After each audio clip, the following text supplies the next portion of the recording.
Hello, career TV में आप सभी लोगों का हार्दिक स्वागत है।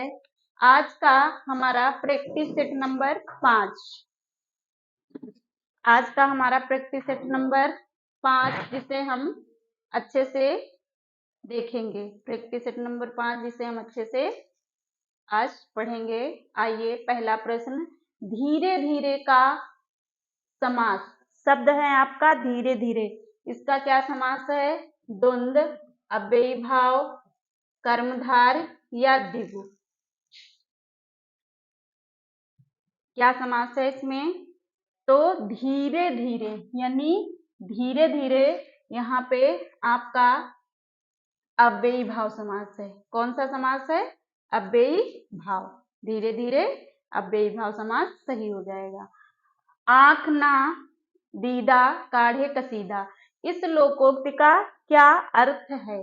तो बहुत निपुण बनना या साधन ना होने पर भी काम कर लेना, सर्वथा अयोग्यता न रहने पर भी काम करने की सेखी भरना।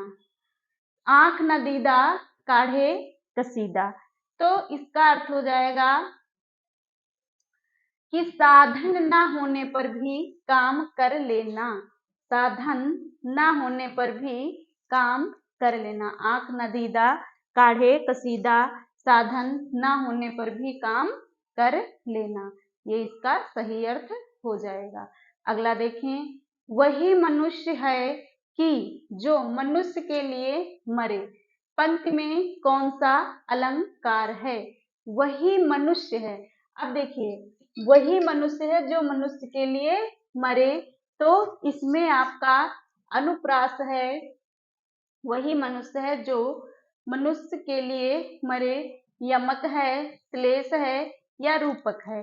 तो वही मनुष्य है जो मनुष्य के लिए मरे, ये मनुष्य मनुष्य 2 बार शब्द आया है और इसका अर्थ अलग अलग है, इसलिए यहाँ पे कौन सा अलंकार हो जाएगा? यमक। कौन सा हो जाएगा? यमक अलंकार हो जाएगा। अगला देखें, बागेश्वरी का पर्यायवाची शब्द क्या है? बागेश्वरी का पर्यायवाची शब्द क्या है? कमला, शारदा, सुखदा या प्रेमदा। तो हम सभी जानते हैं कि बागेश्वरी जो है शारदा का पर्यायवाची है। अगला देखें, अव्यवस्थित वाक्य खंडों से क्रमबद्ध वाक्य बनाइए और उचित क्रम चुनिए। उचित क्रम चुनना है तो हम इसे क्रम में लगाते हैं। आइए देखते हैं कैसे क्रम। पहले एक बार पढ़ते हैं। भारतीय बिना हिंसक विरोध के, नंबर 3 शुरू से ही, नंबर 4 सहते, नंबर 5 आर्थिक और सामाजिक अन्याय को, नंबर 6 चले आए हैं। तो इसे हम क्रम से लगाएंगे। आइए देखते हैं। पहले तो सब में दिया हुआ है, ये ऑप्शन से भी हम इसको हल कर सकते हैं। देखते हैं, यहाँ पे 2-2 दिया, तो दूसरा हमारा बिना हिंसक के, तो बिना हिंसक के यहाँ से तो कोई भी बात हमारी शुरू नहीं हो रही है, तो ये 2 ऑप्शन हम पहले ही क्रॉस कर देंगे। अब इधर देखते हैं, बी में 5वां दिया हुआ है, तो 5वां है आर्थिक और सामाजिक अन्याय को।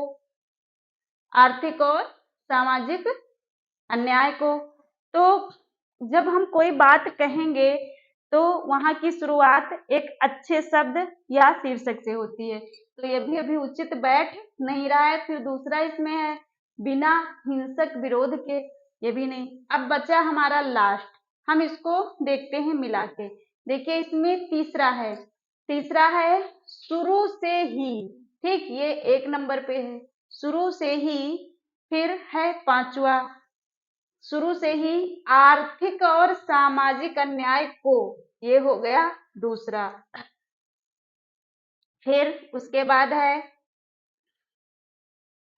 दूसरा ऑप्शन, तो ये हो गया, हम पहले सेट ही कर लेते हैं, ये हमारा हो गया तीसरा।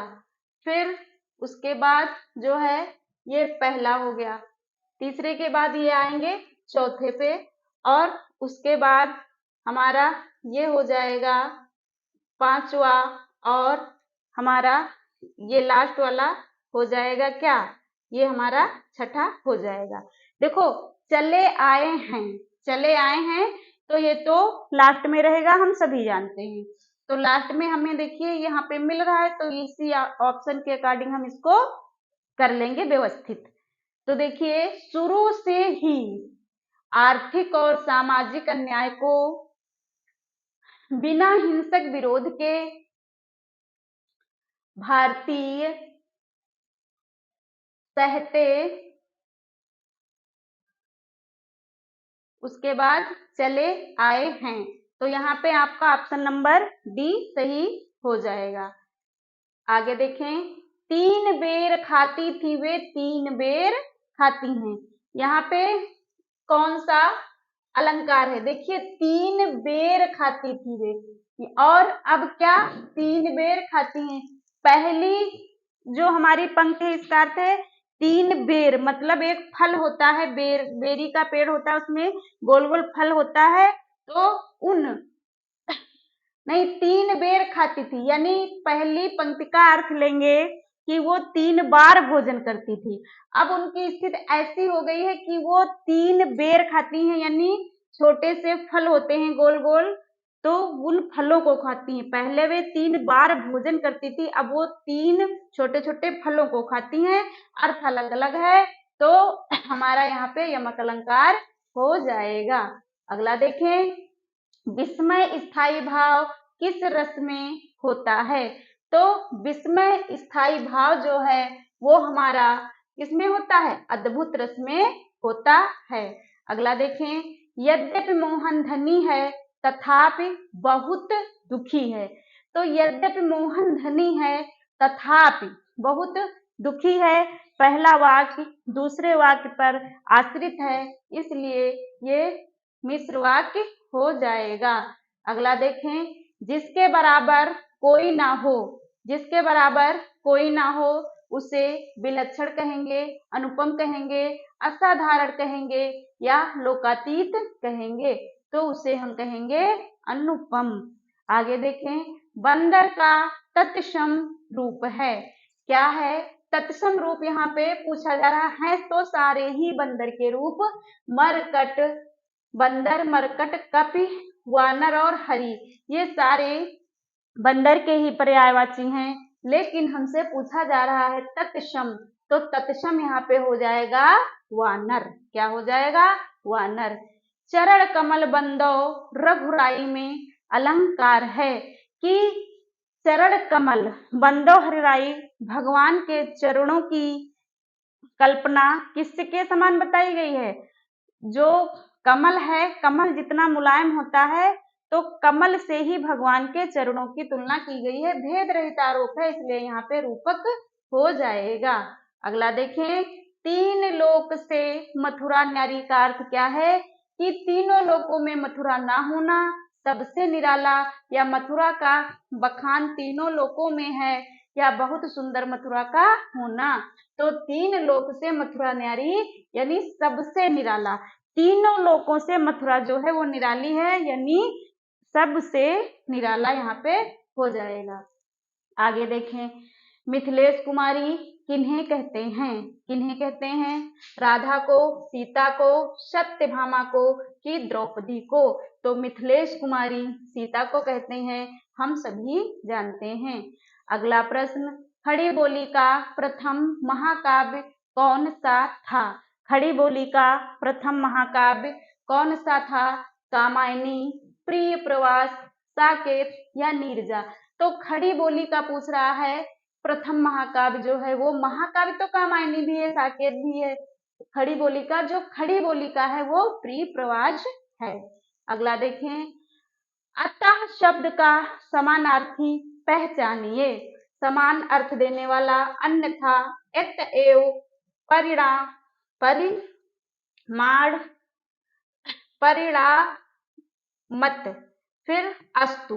तो अतः का जो समानार्थी है वो अतएव सही होगा।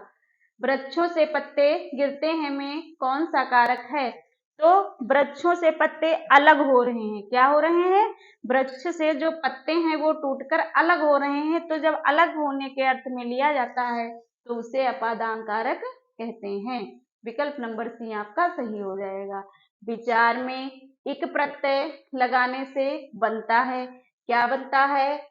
वैचारिक या विचारिक या विचौरिक या वैचारिक। तो विचार में इक प्रत्यय लगाने से क्या बनेगा? वैचारिक। विकल्प नंबर डी आपका सही हो जाएगा। शुद्ध वाक्य पहचानिए। मेरी 5 बहनें और एक भाई हैं। ठीक। फिर मेरी 5 बहनें और एक भाई हैं। ये भी इसी प्रकार से मेरा एक भाई और 5 बहनें हैं। ये अभी सही है। मेरी एक भाई ये तो गलत ही है। तो विकल्प नंबर सी हमारा सही है। अगला देखें। बुढ़ापा एक प्रकार का अभिशाप है। रेखांकित शब्द संज्ञा पहचानना है। तो बुढ़ापा कैसी संज्ञा है? जातिवाचक, भाववाचक, व्यक्तिवाचक, समूहवाचक। बुढ़ापा जो है वो भाववाचक संज्ञा है। आगे देखें। मीनाक्षी का अर्थ क्या होता है?